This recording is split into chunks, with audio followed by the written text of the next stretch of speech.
चलिए, तो 3.1 का दूसरा प्रश्न करते हैं। इससे पहले अपन ने पहला प्रश्न कर लिया। यदि आपने वो वीडियो नहीं देखा है तो उस वीडियो को जरूर देखना, आपको प्लेलिस्ट में मिल जाएगा।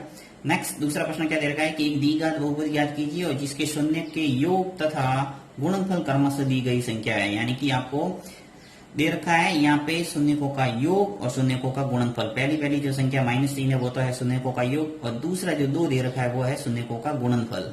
तो ये दे रखा है, इससे आपको द्विघात बहुपद ज्ञात करना है। पहले सवाल में क्या था, द्विघात बहुपद दे रखा था, आपको शून्य निकालने थे और अपन साथ ही उनके गुणांक और शून्यकों में संबंध की सत्यता की जांच करते थे। यहाँ पे उल्टा पूछ लिया है कि द्विघात बहुपद ज्ञात कीजिए। तो द्विघात बहुपद निकालने के लिए करना क्या होगा, सबसे पहले आपको मानना पड़ेगा व्यापक द्विघात बहुपद। तो मान लेता हूं, माना बहुपद, माना बहुपद क्या है, ax² plus bx plus c। ये जो व्यापक द्विघात बहुपद का रूप होता है वो आपको मानना है तथा इसके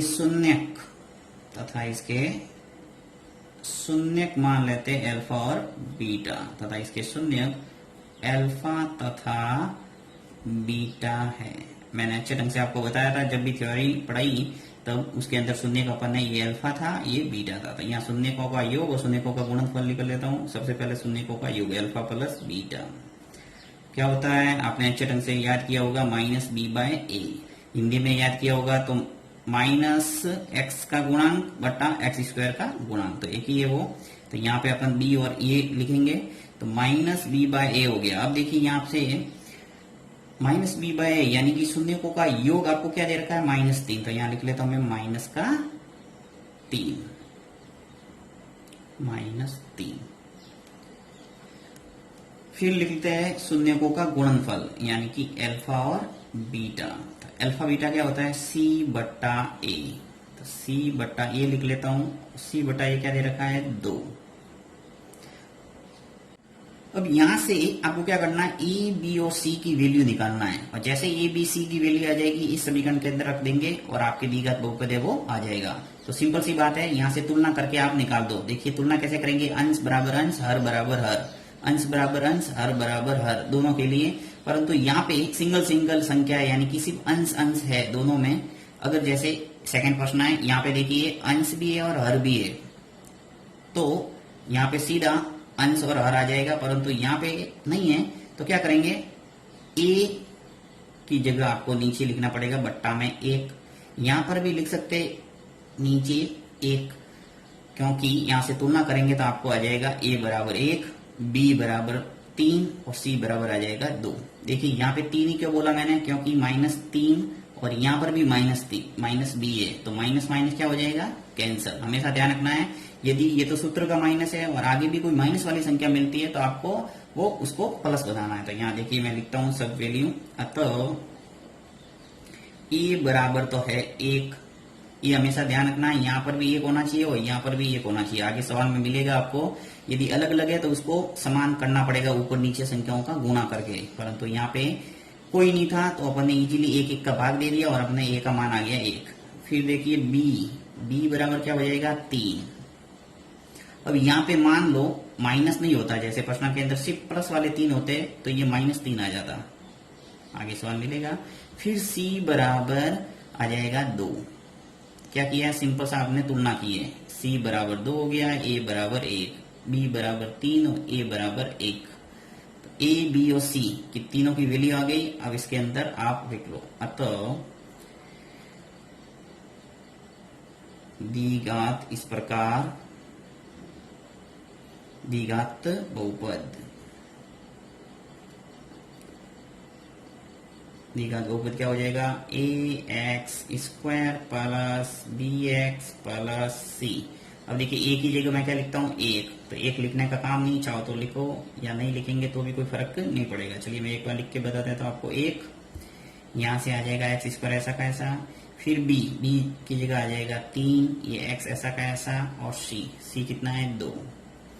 चलिए इसको थोड़ा एडजस्ट कर देता हूँ, x² ऐसा कैसा आ जाएगा, क्योंकि 1 का गुणा x² से करेंगे x² ही रहेगा, और ये 3x और ये प्लस का 2। ये अंतिम आंसर है आपके, जो भी पूछा था द्विघात बहुपद वो आपके निकल के आ गया। चलिए एक प्रश्न और करते हैं जिससे बिल्कुल आपके परफेक्ट हो जाएगा। देखिए यहाँ पर आपको दे रखा है √2 और 1/3, शून्यकों का योग दे रखा है √2 और शून्यकों का गुणनफल दे रखा है 1/3। तो यहाँ पर भी वही मैं मानूंगा, माना द्विघाती या सीधा बहुपद भी लिख सकते हैं, द्विघात बहुपद ax² plus bx plus c है तथा इसके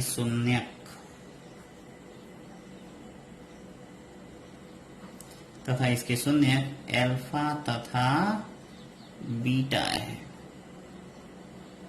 ये लैटिन भाषा के शब्द है, इसको अल्फा कहते हैं, इसको बीटा कहते हैं, ये मैंने पूर्व में भी बताया था। अब अल्फा प्लस बीटा, तो अल्फा प्लस बीटा शून्य का योग होता है -b/a और -b/a आपको दे रखा है √2, तो देखिए यहाँ लिखा √2। नेक्स्ट अल्फा और बीटा यानी शून्यकों का गुणनफल, शून्यकों का गुणनफल होता है c/a, तो c/a क्या दे रखा है 1/3। अब देखिए यहाँ पे आपको लिखना है, चलो मैं यहाँ पहले आपको लिख के बताता हूँ। तो अतः a बराबर, तो a कितना लिखे, देखिए a यहाँ तो बोल रहा है 3, यानी जब तुलना करेंगे अंश बराबर अंश, हर बराबर हर, तो a का मान यहाँ 3 आ रहा है और यहाँ a का मान कितना आ रहा है, नीचे कोई संख्या नहीं है और अपन सिर्फ 1 लगा सकते हैं, क्योंकि 1 का भाग देते हैं तो कोई फर्क नहीं पड़ता। जैसा कि मैंने यहाँ 1 लगाया था तो -3 ही रहेगा, 1 का भाग देंगे 2 में तो भी 2 ही रहेगा, इसलिए 1 अपन लगा सकते हैं। परंतु यहाँ 3 बोल रहा है, इसलिए अपन को क्या करना पड़ेगा, यहाँ पर भी 3 लगाना पड़ेगा। इसको कम नहीं कर सकते, ज्यादा इसको कर सकते हैं। तो देखिए कैसे, यहाँ मैं 3 का भाग दूंगा, अब भाग सिर्फ नहीं दे सकते, अपन को गुणा भी करना पड़ेगा, तभी ये 3 और 3 कैंसिल होंगे और वापस आ जाएगा √2। तो बस ध्यान रखना है कि जो भी आपकी संख्या बोल रही है उसका भाग दे दो। जैसे यहाँ 5 होते तो मैं 5 का भाग देता और 5 का ही गुणा करता, 7 होता तो 7 का भाग देता और 7 का ही गुणा करता। बस इतना ध्यान रखना है कि आपको जो संख्या दिख रही है उस संख्या का ऊपर नीचे गुणा कर दो, आपके समान हो जाएगा। तो a का मान आ गया, देखिए यहाँ से 3। फिर b कितना है बताइए मुझे, देखिए ये √2 और 3 का गुणा होगा तो क्या आ जाएगा 3√2, सिर्फ √2 नहीं बोलना, अब आपको 3 का गुणा करके भी लिखना पड़ेगा। देखिए थोड़ा सरल करके और बता देता हूँ, 3 आगे आ जाएगा और √2 और नीचे 3 ऐसा का ऐसा है। अब देखिए यहाँ तो माइनस है और यहाँ प्लस वाली संख्या, तो आपको माइनस लिखना पड़ेगा। यहाँ तो क्या था मैंने पहले भी बताया था, देखिए माइनस ये है और यहाँ माइनस है, तो माइनस माइनस कैंसिल हो गया है। परंतु यहाँ पे देखिए माइनस है और यहाँ माइनस नहीं है, तो आपको माइनस लिखना पड़ेगा, -3√2। और c का मान देखिए यहाँ पे सिंगल ही है 1। बस ध्यान ये रखना है कि a है वो दोनों में है, इसलिए दोनों में समान संख्या आनी चाहिए। इस प्रकार लिख देंगे, इस प्रकार द्विघात बहुपद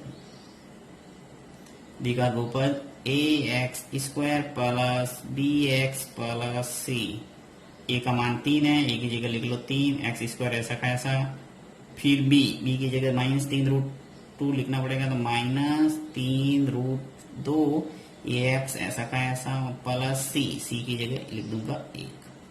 तो ये आ गया आपके द्विघात बहुपद।